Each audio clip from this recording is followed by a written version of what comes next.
Get off that exhausting hamster wheel and into balanced living with Dr. Marissa. Promise you joy in the mystery.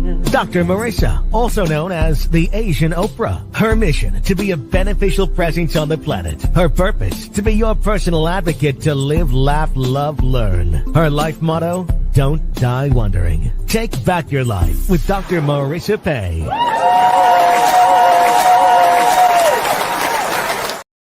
And welcome. You're tuned in to Take My Advice.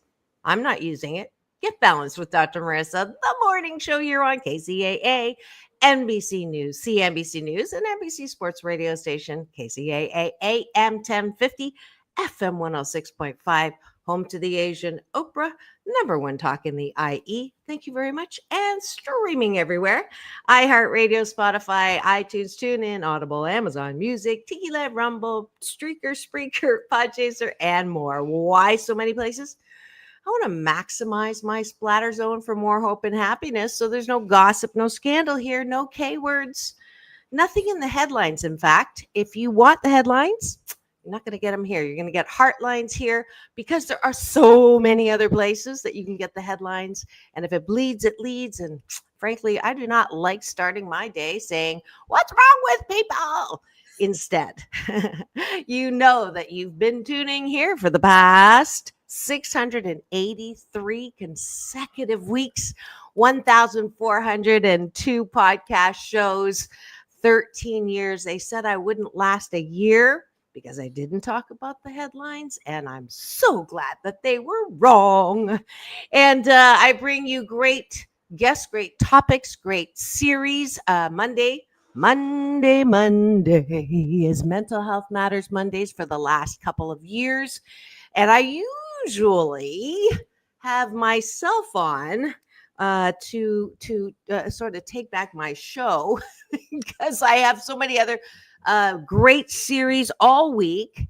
And so Mondays are usually just for me, but sometimes I make an exception. And this definitely is an exception today. And I'm trying to pull it up here. Jason Benefield, you will recognize him. He has been here before, and he's been a fabulous guest. And this all came about because yesterday I saw him at Agape, and he said to me, "How are you doing?" because of my mom passing. And that was Thursday morning, and it was beautiful. The prayer ministry announced it, and I had my phone blew up in the second service with people saying, condolences and holding you in prayer and peace and all of that kind of good stuff. So Jason in particular said, "How are you doing?" And I said to him, actually, let's go and, have a moment. It was after service. It was a little bit crazy. And he is part of the team that supports my big brother, Reverend Dr. Michael Bernard Beckwith. And then all of a sudden I thought, you know what? Everybody's been asking me how I'm doing. And I thought, you know what? I'm going to answer that question live on the show because y'all on my social, which was an outpouring of love and support, were also asking that question. So I have unsuccessfully located your bio that I know you sent me, but I'm going to ask you to do a little introduction of yourself and say and answer my question. I don't have an answering machine. I have a questioning machine.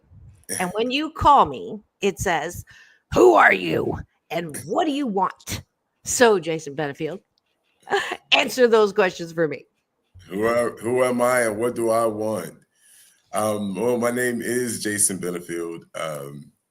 I am an Agape spiritual license practitioner. I am also an author of a wonderful book called The Essential Pain and Peace of Life.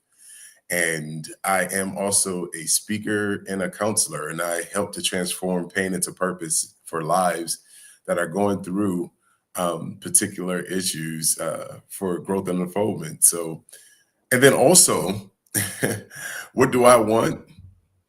I want to help as many people as possible to just see the greatest in themselves and about themselves, and that we don't have to be stuck in a continuous loop of pain and despair, that we actually can have peace in our lives. And that's what I would want more than anything. And so you can see he's very much aligned with my Happy 88 mission, 88 million more happy people in the next 8 years, primarily from those of us who have had past pain. Jason and I are one of the 7 out of 10 of us who've had that. And my honorable moniker, Oprah, says it's as high as 8 out of 10. And I don't know if I told you this last time. The reason I have that moniker, that honorable moniker, is because of your boss and my big brother. Michael introduced me to Oprah as the Wow. Asian Oprah. I don't think you were, I don't know if you were here then. That was back when we were in Culver City. Yeah. Uh, Yeah. but anyways, so yeah, so that's what's going on in studio today. If you're driving, please do not chat with us. However, if you go to my YouTube TV channel, free subscribe, give us the finger, this one, not the other one. You can chat with us and agree, disagree, although I like agree better. But I'm gonna give us a full and complete. It's almost like people have been asking, how did I get to where I am now? Uh, and I, dribs and drabs, I'll say, I learned this and I learned that, but the whole story of how I got to where I am with my mom, I don't think I've ever told all the way through. So Jason, instead of talking to myself, as was you're not my shill, but you're definitely my co-host slash guest who I don't think you know this story, and I picked you on purpose because a lot of my other Agape family already knows bits and pieces of the story, but I don't think you know the whole story, and I wanted to tell that to you this morning, and then also answer the question how I am. So that's what's going on today. We'll do a quick gratitude, take a breakfast with us, take a bite of my gratitude sandwich, top of the bun, what you're grateful for, bottom of the bun, what you're grateful for inside of yourself. So outside, inside, and I'll start the top of the bun. I am so grateful that I am going on tour. I will be going back on tour. It's so amazing. If we have a chance, I'll talk about like all the, I always talk to my God. I call him my UPS man, my universal power source, and he delivers every morning when I meditate. And I ask all the time, you know, what now, brown cow? Like, what's next? What would you have me, do, be? Oh, I know I can do, be, or have anything, but what direction should I go in? And I got a very clear signal this past year, actually the day that my mom passed, that had nothing to do with my mom. And so Canada for July, Africa for August, Hawaii and Puerto Rico for September, back here for October, Shanghai for November, and Taiwan for December. So that is I'm taking the show on the road. Don't worry, I'll still be here at you, except for maybe Africa. But every weekday morning, I will continue that. But I am so grateful that I have all these places are where people have said, please come and speak, come and teach, come and all these things. And I've put it off. And now I'm not putting it off. So that's, I'm so grateful to have such global international support for Happy 88 Mission. What are you grateful for? Yeah, I'm grateful that I am constantly open to how spirit works through and as me. I'm grateful for the opportunity to create workshops and to also keep myself open for more opportunities like this and speaking engagements. I am diligently doing the work in order to be available for that to come into my life. And so I'm Beautiful. so grateful for. Yeah. Beautiful.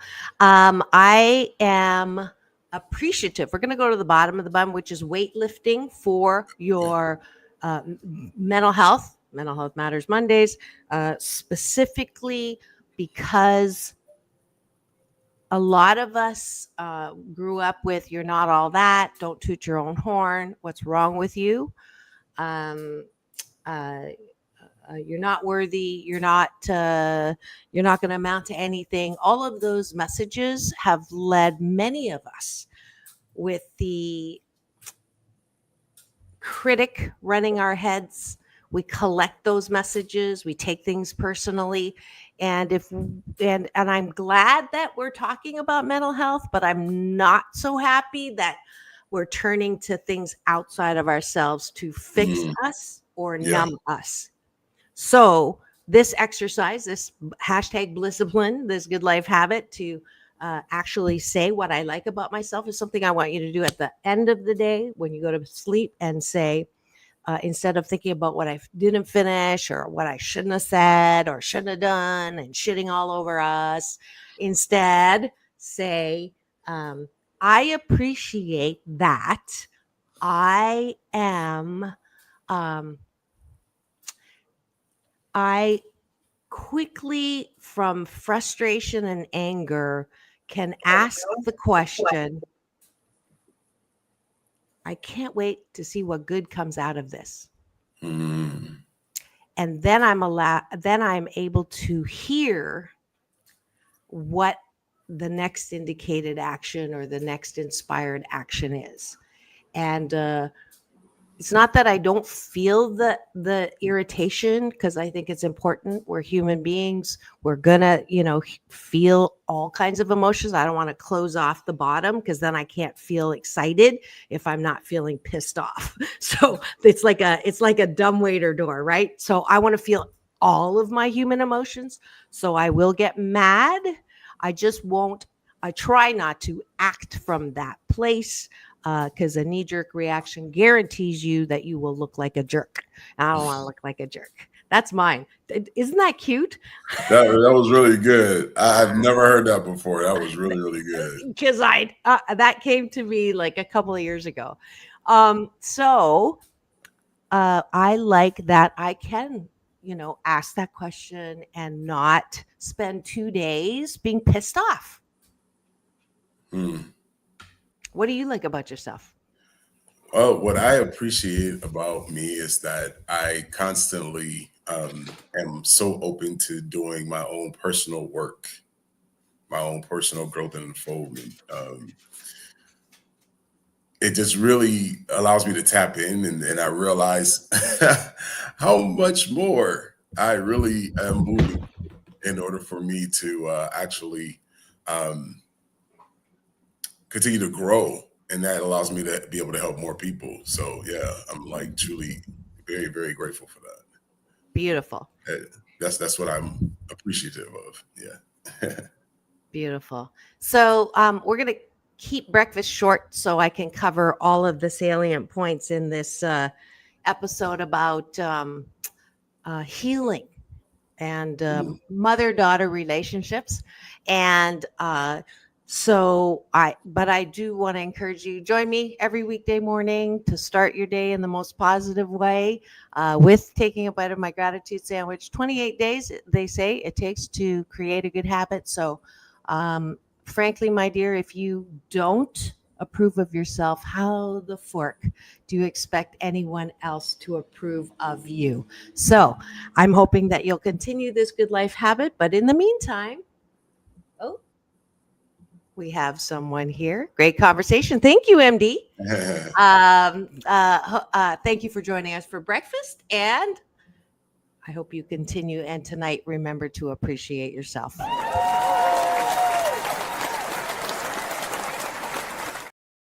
All right. And now for the topic of the day. Everything is awesome. If it's not one thing, it's your mother. Wow. Those of you, oh, by the way, it is Asian Oprah giveaway today is an audiobook copy of this book. Those of you who've been with me know that on Mondays I do give that away as it supports my mental health. And I'm so grateful for all of the reviews. Man, it's just like taken off. People saying how much it helps them. So I'm really appreciative about that. But I came to Agape 16 and a half years ago, and I was a mess. I was outside, still looked okay. Inside, all of the anger, all of the resentment, all of the despair and anxiety and insecurity around um, who I was and how damaged. All I could see was how damaged I was, and it was not my fault. It was your fault, right? So I blamed all of everything. I was in the middle of a very expensive divorce. I had to pay child settlement, spousal support, all of that because my lawyer said, but Your Honor, that's not fair.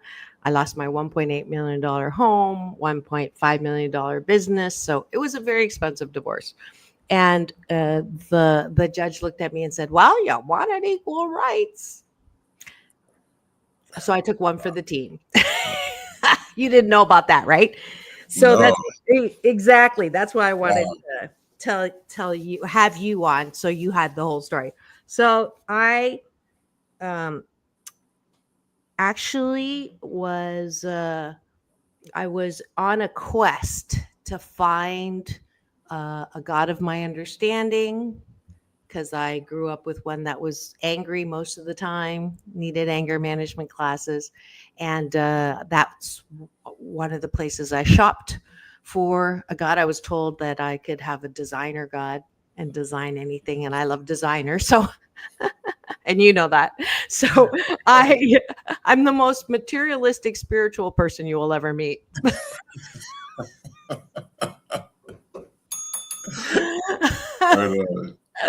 So I came to Agape and I literally ran into Reverend Michael the very first time, and he said, "Hey, little sister," and I'm like, "Okay, I guess he calls everybody. It's like a church." But come to find out, the next week I ran into him in front of the Culver City location, and he said, "Hey, little sister," again, and I said, and that day. Every year before, he used to have a monk come, and the monk would give him that white thing with the little tassels. And that day, there was no wind, but a gust of wind took one of the tassels, wrapped it around my neck, caught in my earrings, binding us together. I don't know. Maybe I did tell you that story, but No, that's new. Yeah, that's great. yeah. So I picked the best person for this. So because I'm getting messages like, how come I didn't get on? But I said, thank you for your message. I'd never heard anybody talk like Michael, right, from stage. I mean, I've never heard anybody talk about love, joy, peace, wonder, bliss, da da da da da. So he said, well, I'm starting a class on Tuesday called Universal Principles of Spirituality. And so I signed up and I showed up, and I was a mess. I had 2 accidents in that month. I was a mess. And all of the pain that I had stuffed down from being told I was fat, ugly, clumsy, was in the hospital from the treatment. And I hated my mom. I hated her with every part of my being because all of my friends had moms who loved them, were their best friend, went shopping with them. And I had a mom that was a tiger mom on steroids, and Mhm. on a daily basis, all she could see was what I was doing wrong, and got punished for it. And it was a horrific upbringing inside the house, and then added to that, I was very much a minority in this town that I grew up in, Canada.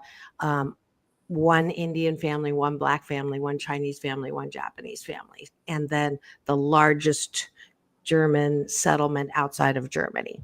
So I would be called a chunk, a fat chink. Mhm.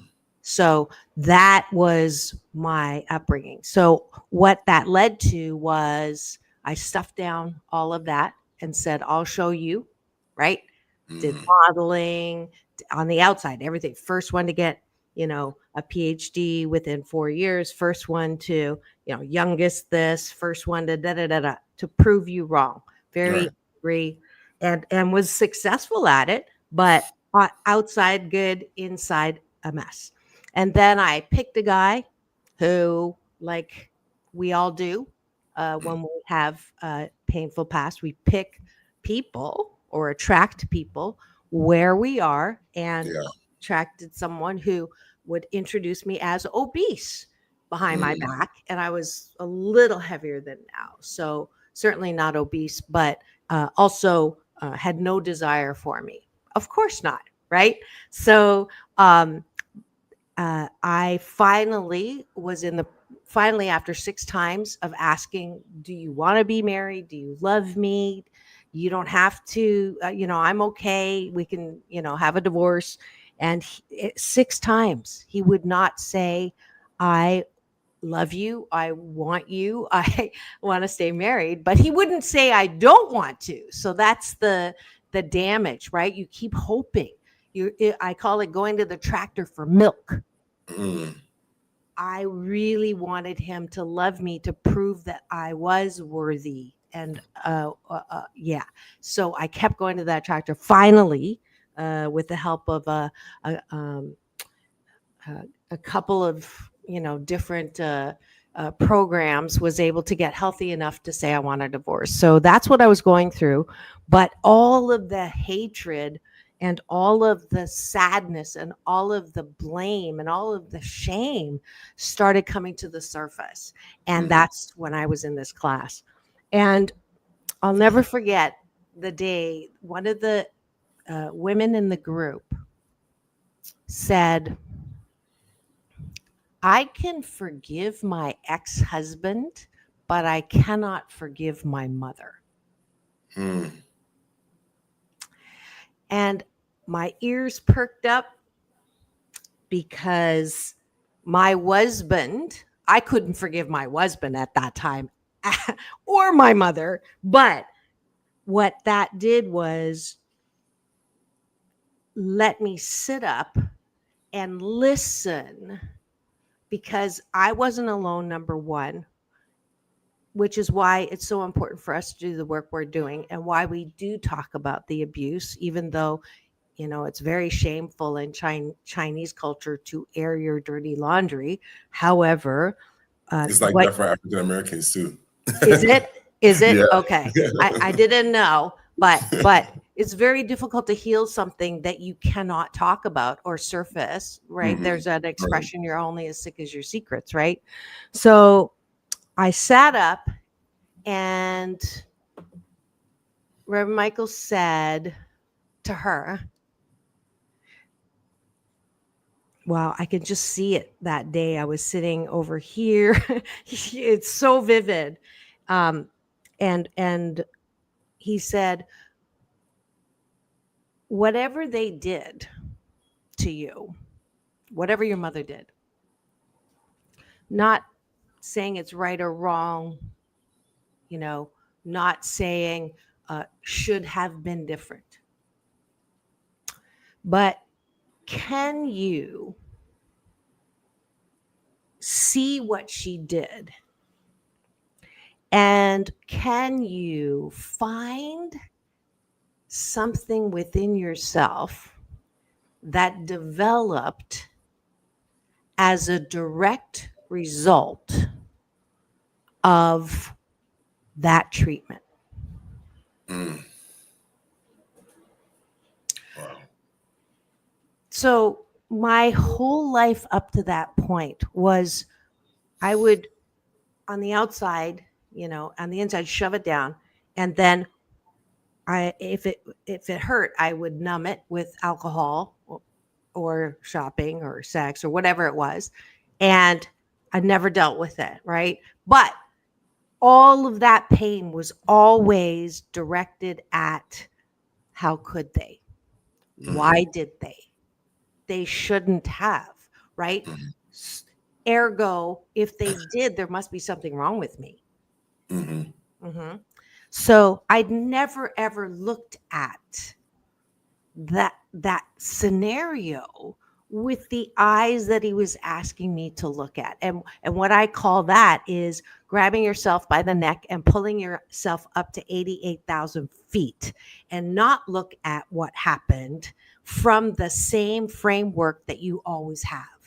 So many of us who've had childhood trauma will continue to hurt ourselves by looking through the same glasses and the same bars on the cage in front of us, telling us we can't get out. We're never going to get ahead because we're so damaged and so broken and we need to be fixed. And even if we get fixed, we're still way behind the people who had a normal, healthy upbringing, right? Isn't that the lie that we tell ourselves? That's the idea that comes up, right? But that's not the truth. Right. But we live with that, and we act from that. We think from that. We hold back from that.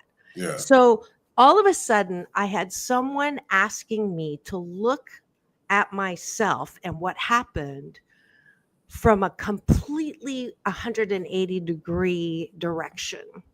And the woman that he asked that question in class for didn't really get it. She didn't understand what he was asking because she said nothing. Like, she was me in focusing with those. Well, she beat me. She, told me I was fat and ugly. That focus from she shouldn't have, or, I deserved. Why did I get a crazy mom? Right? Why didn't I get a normal mom? And if you've just tuned in, you're wondering what's going on in studio today. I am not alone on Mental Health Matters Mondays because I have a friend, past guest, and someone who has not heard the full story of why I am completely, incredibly at peace with my mom's passing last Thursday. And he asked me how I was. This is Jason Benefield. He is a licensed practitioner at Agape International Spiritual Center. He's part of the executive support team for my big brother, Michael Bernard Beckwith. And I meant to text him to say, your ears are going to be ringing this morning because this is the whole truth and nothing but the truth on how I turned from hating and blaming and shaming. I had righteous indignation of what was done to me by my own mother and how could she do that, to where I am today. And we're going to take a quick break for news, weather, and traffic, a word from our sponsor. But don't go away. We'll be right back with more of there's only 2 times in your life you do not have mother issues: when you're born and when you die. Tongue in cheek, but that's the topic for today. I did a mothers and daughters 3 weeks back on Monday. That was before my mother passed. And so we're doing another one with Jason answering his question, how are you, Dr. Marissa, that he asked me yesterday. Don't go away. We'll be right back. In 2 and 2, Chuck Woolery, thank you for that, but we're not going to take a full 2 minutes. It's PZ and Pre-Cell. We'll be right back.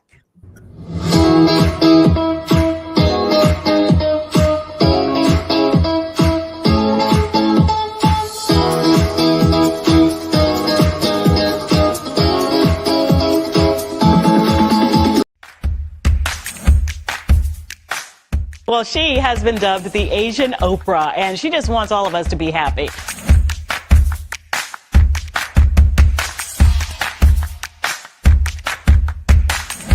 Dr. Marissa, aka the Asian Oprah, says the most important thing you can choose is choosing to be happy. You are tuned into my weekly talk radio TV show called Take My Advice. I'm not using it. Get balanced with Dr. Marissa.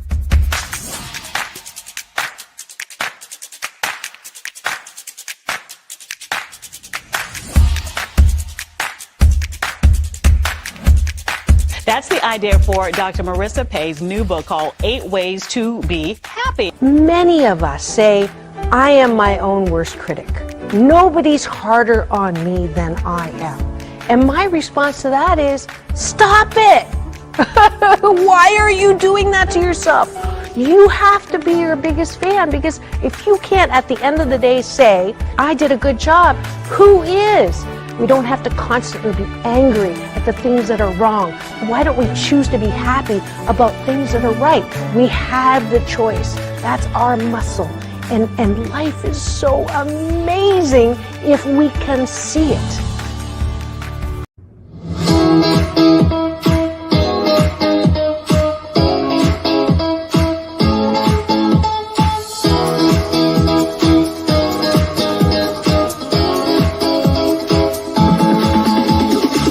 Take back your life with Dr. Marissa Pay. And welcome back. You're tuned in to Take My Advice. I'm not using it. Get balanced with Dr. Marissa, the morning show here on KCAA, NBC News Radio, home to the Asian Oprah, and streaming everywhere. iHeartRadio, Spotify, and of course my YouTube TV channel. Free subscribe, Show Central.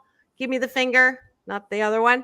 And it does house not only my 1,402 podcast shows, but who's counting, over the 683 consecutive weeks, but also many playlists that I hope you enjoy. My short film that won a laurel during COVID called PPP Post-Pandemic Possibilities. Feel free to view and use that for anything. I come along with that to speak, if you would like that, or my red carpet playlist with my interviews with Halle Berry, John Travolta, Quincy Jones, and more. Today is Monday, Mental Health Matters Mondays, and I have a special guest in studio with me. His name is Jason Benefield. He has been here before as a guest. He has a great book that the name of the book, I actually found a picture of. There it is. I'm glad that you have that. The Essential Pain and Peace of Life. Now, didn't I help you with a little bit of that title? Or I could remember, didn't you tell me what the title was? And was that my imagination? I'm not sure. I know that we talked. I know I was on your show. I'm not sure about the title part. I can remember, though, it could have been somebody else. But I'm not trying to take credit, but I did want to ask you, I think at one point the title was something else. And I had said to you, the catchy thing that you're talking, and I asked you, what it was about. But anyways, I thought maybe I did contribute to that title, but I love the title, and we're both on absolutely the same page, literally, when it comes to the message that you do not have to have a painful, shirty life just because you've had past pain. And he asked me yesterday, those of you who don't know already, the outpouring of beautiful love and support and condolences for my 90-year-old young mom in Toronto, Ontario, who just passed Thursday early morning in peace. And I'm telling the story, the long version, to give credit to my big brother Michael Bernard Beckwith for the turnaround in how I could go from hating my mother, which many of us are in that boat. When I gave a talk in Beijing in 2000 and I don't know, it was a while ago. When I was on book tour that got interrupted by COVID, there was not a dry eye in the entire U.S. Embassy audience, because in China, the kind of calling your daughter fat, ugly, and clumsy was not unusual. It's called negative motivation, and my mom had that on steroids. And so I spent a lifetime really not liking her, and even the strong word of hate. And I blamed her for a lot of things. And that's how I came to Agape. And to continue with the story of how Michael framed the question for the first time, I didn't see my mom as the perpetrator, as the abuser, because he asked what developed in me as a direct result of all the things that she did to me that I liked about myself. And I stopped and I went, whew, like my head blew up. It was like Saul on the road to Damascus, and all the blinders fell out. And all of a sudden, I could see something that was a painful done to me as something that was done for me to develop me. And I said, oh, I like my strength. I like my resilience. I like my compassion.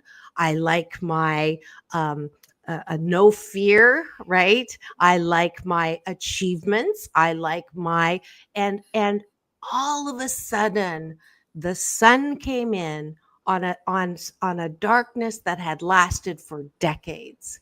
And from that point, it wasn't like a light switch. It was a light switch. However, the work began. I will say that. Like it was an opening, but not necessarily a magic, right? It required me to do the work to dig out the shiitake that had accumulated and infected in my soul, and find me the seed.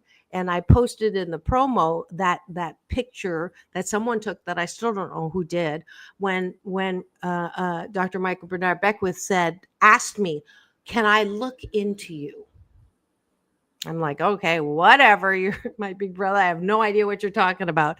And he held my face, and he closed his eyes, and he said, I see a piece, a pretty big chasm or a hole, or something missing in a planet. But what is coming towards it is way bigger than the piece that's missing. And that was like boom. And this is before I had the #1 best-selling book that you get an audiobook copy of if you go to drmarissa.life today, Asian Oprah giveaway. That was before this show that has lasted 13 years instead of one. That was before I've gotten so beautiful accolades from all the work I've done on stage and in TV and all of that. That was before that, right? He saw all these things that were going to happen that couldn't happen until I could make the turn from what was done, what I blamed my mother for, what I hated my mother for, to begin the process of taking the eyes off her and onto myself in a way that I never had. And this is something that Jason and I are both, Agape does not, it's not a cult that creates followers.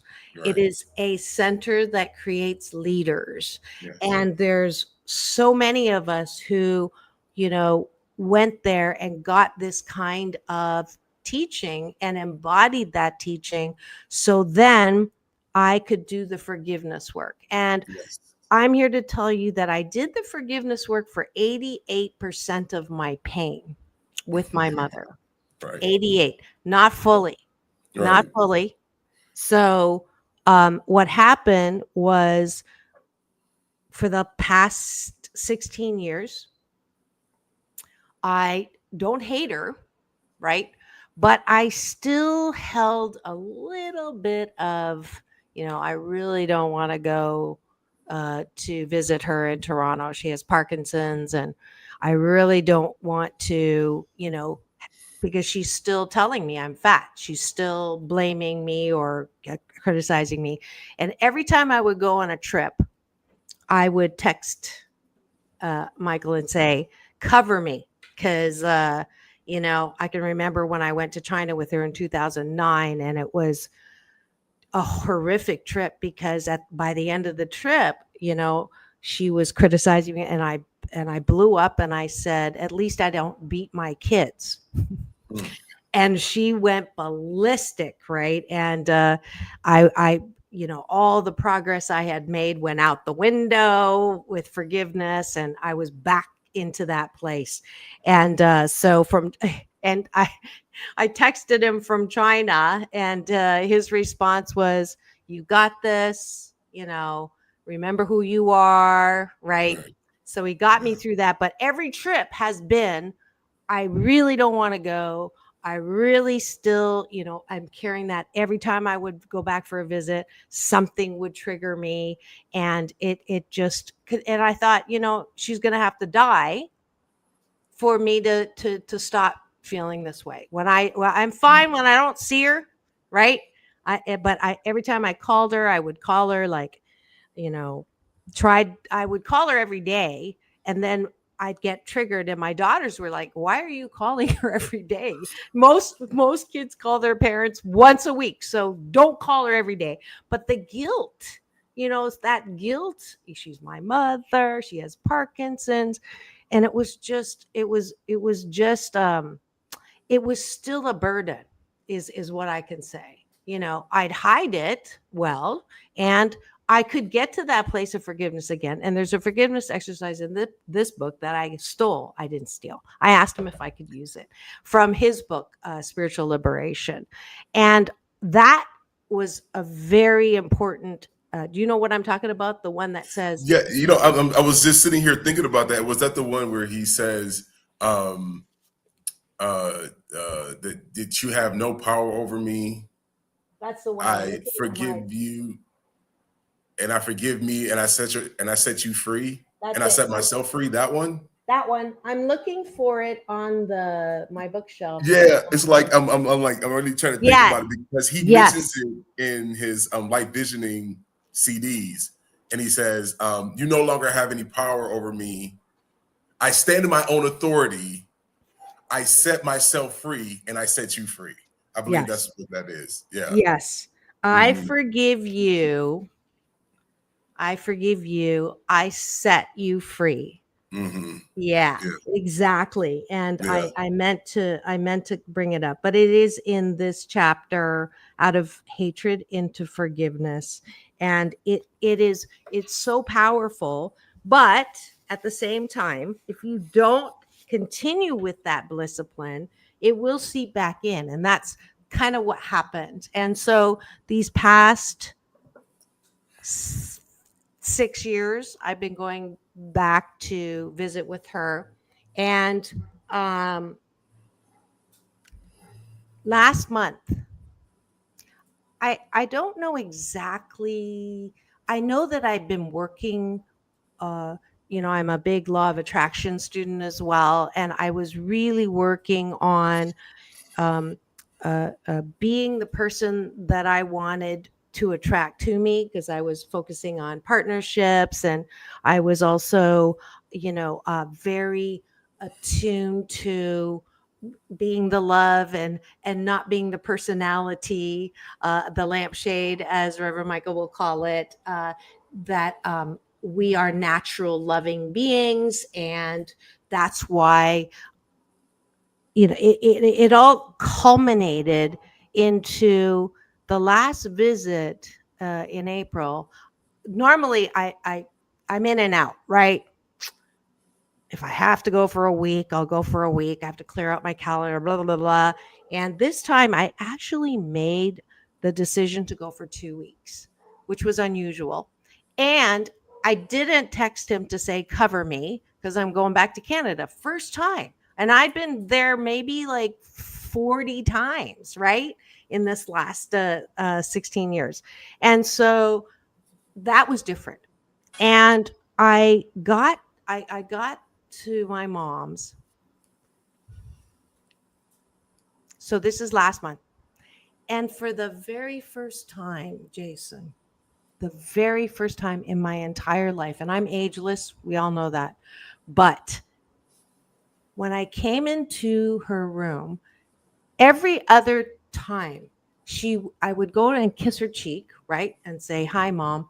And she would always turn like, accepting my kiss. That's the way I was interpreting it. She would return a hug, but only if I hugged first. And for the very first time in my life, she raised her arms to my neck and held me last month. And I was shocked. I was like, who is this? And what have you done to my mother? And I went, okay. So the next day I went in, I held her hand. She was in palliative. She's been in palliative for probably 4 years, 5 years, but she was starting to get more and more morphine. And I held her hand, and when she was lucid, I would say, "I love you, Mom." And she would say, "I love you too." And I think the third or fourth morning when I was in Toronto and I woke up at my brother's house, and one morning I woke up with this incredible, I recorded it actually, this incredible feeling of conviction, of knowing that my mother did the very best that she could with the time and the resources she had, that she could love me in the only way that she could. And even though it looked horrible and was mean, or I say, she was well-meaning, more mean than well, but even though it was not what a mother looks like, she truly did. She truly did the very best that she could. And this is not the psychobabble that we get sometimes, to forgive them because they know not what they do, or you forgive them but you don't forget, or you forgive them because you're the better person. It was such a beautiful landing place for me to really finally understand and accept and really embrace my mom for the imperfect, beautiful human that she is, because we all are. Like, this critical piece that I'm so grateful that I got to. And if you are aligned at all, or if you understand anything and the feeling tone behind this, it's okay if they've already passed. You can still get to this place. Yeah. But how fortunate for me, and I'll say it's because of the work that I've done to give myself, I create my own reality, right?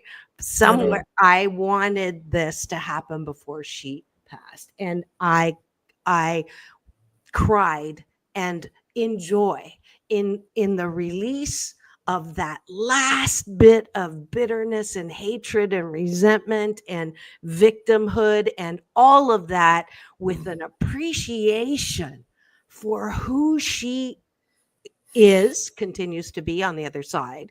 But that freedom allowed me 10 days with her. And then after I came back, every day I called her, not with dread, not with anger, but the ability to say, "I love you." And she would say, "I love you too," right up until Saturday she stopped eating. And I had the PSW hold the phone to her Sunday, Monday, Tuesday.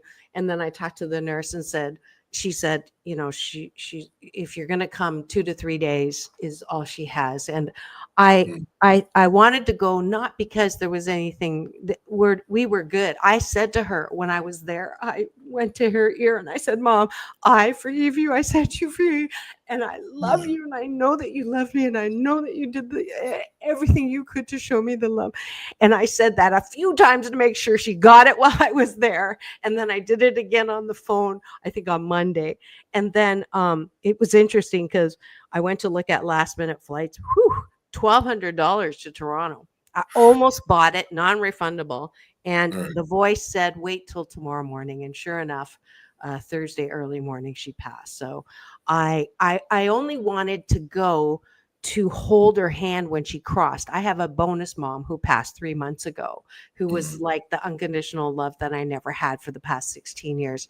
And I got to hold her hand when she crossed the bridge. So that's the only reason why I wanted to go, to be there to hold her hand. But she wasn't alone. And I know that it's funny. They do say, I hate to admit this, but I was still so angry at her. I wanted her to pass. Yeah.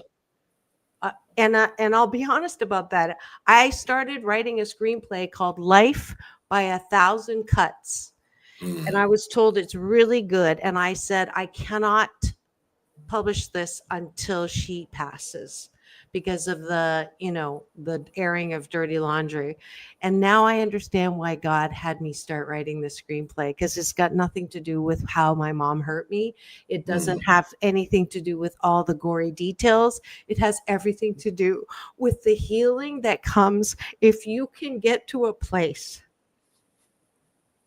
If you're a person that hates your mom, and there's a lot of us out there, in the elevator, in that home, there were 2 women that were in the elevator, and one was saying, I did 20 years of therapy to deal with my mother, and it just went out the window. I'm the only child. I have to take care of her. And the other woman goes, well, I have siblings and they don't take care of them. Well, I'm the only one. And I thought, wow, we cross cultures.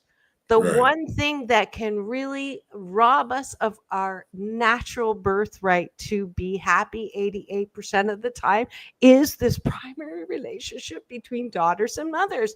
And all of a sudden I realized, because people have been asking me, you have a successful book on happiness. What's going to follow? What's going to follow? And I never had anything because I didn't think we were done with happiness. And all of a sudden it's like, OMG. Mother-daughter relationships, especially in China, is something that is part of my Happy 88 mission. And this screenplay is going to embody that. So the whole reason why I'm doing the screenplay is now very clear. And so when people ask me, oh, I'm so, your mother died and that's horrible. And, I'm holding you. And I appreciate that. Don't get me wrong. I love the love. But I wanted to bring you on to answer your question is, Jason,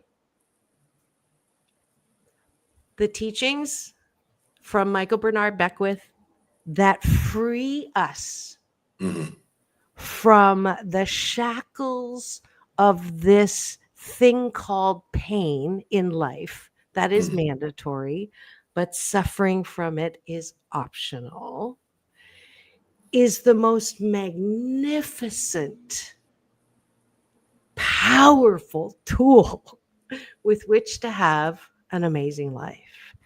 And so this is my story of how my life has become this joyride, because the shackle that was holding me to the bottom of the ocean and not letting my cork pop to the surface was still this primary relationship with my mother, and that there is a way out. And I wanted to present this on Mental Health Matters Mondays to all of you and have such a beautiful receptor of the story so that he could hear Jason in fullness instead of out with a with a healthy drink somewhere or a healthy meal, this story. I wanted to be able to tell it to you, Jason, on the air, on camera, so that this also lives in my YouTube playlist on Get Happy Hour or Mental Health Mondays for any woman or man who Yeah. has a primary relationship where you're almost free, but you still have some hatred. And especially if you're in my generation and we're dealing with elder care and you have resentment that is justified anger, here you go. Yeah, absolutely. I'm so glad that you shared that, because you said a month prior to the passing, and I had a similar experience where I actually had a one-on-one session with her, with a practitioner, with my mom, and I feel like just like when we realize and understand that there's experiences that take place because of they know when they're going to transition. They know this, and so they want to get things in order. And my mom wanted to get things in order with me.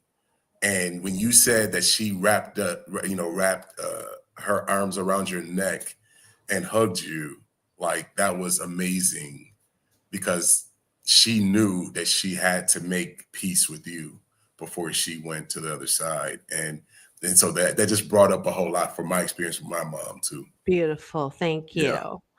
Yeah. And I never apologize for crying because tears are the disinfectant that keep our hearts soft. Right. My heart is very soft. And it's open this next chapter as well, going back on tour.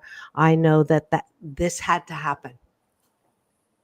That everything happens for my divine and best good. And thank you so much for receiving and being Thank you for sharing. Like that was phenomenal, because sometimes we think we're the only ones that's going through what we're going through, and then people like yourself and me that's able to receive that can realize that we're not the only ones. But now we know that there's ways for us to move through it and for help. So yeah. Thank you. Sure. I received that acknowledgement for sure. And yeah, I'm so glad. We're out of time, but you can find Jason Benefield everywhere. He is a licensed practitioner at Agape, and if you would like some work with him, to pray with him, to grow with him, he is available. We are both very active members and lovers of the Agape International Spiritual Center in over 180 countries now. I'm only in 111 countries, so there you go.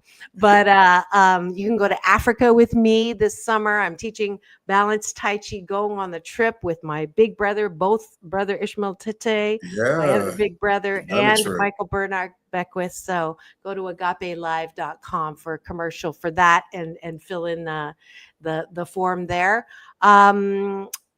That's it for today's show. I'm so grateful that you were here to hear that. I hope that you share this show with anyone who has any justified anger with their parents that are passing, because this is a gift you can have.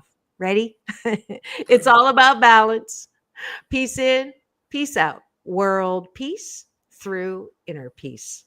Now go and have the best day ever. We'll see you tomorrow. It is Tuesday Talent. I have Florence LaRue. When the moon is in the seventh sun. She is the founding member of the Fifth Dimension. She'll be back to celebrate my 13 years. So keep it here on Take My Advice. I'm not using it. Get Balanced with Dr. Marissa, the morning show on KCAA, the station that leaves no listener behind. Home to the Asian Oprah. Now, remember, go and have the best day ever. Thanks, Jason. Thank you.